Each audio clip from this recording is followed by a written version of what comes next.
In this video, I'm gonna teach you how to change credit card on Binance. It's a very easy process, so make sure to follow along. In this video, I'm gonna teach you how you can manage any payment method currently attributed to your Binance account, including any credit card that you might have.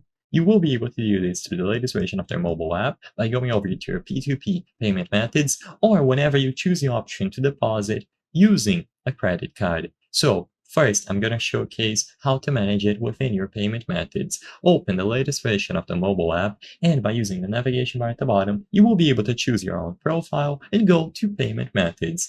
In there, if you have never added a payment method, choose the option at the bottom and you will be guided through the process of adding a new one. However, if you already have a payment method attributed, you will find it here, and immediately upon tapping on it, you will be able to remove it or manage the credit or debit card currently attributed to your account. So it's as simple as going over to payment methods and removing it from here if needed. If you choose the option to add a new one, you will be able to include new details about a valid credit card.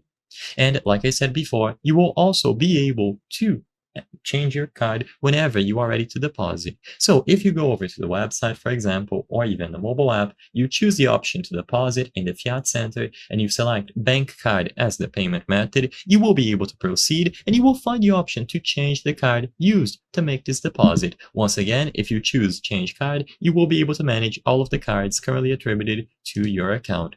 And when you choose that option, you will be able to remove them as needed. So just go over to the website or the mobile app, access the payment methods, or whenever you proceed to checkout in an order for a deposit, you will also find the option to change the card and remove or add new ones as needed. I hope I was able to help you on how to change credit card on Binance. If this video helped you, please be sure to leave a like and subscribe for more very easy tips. Thank you for watching.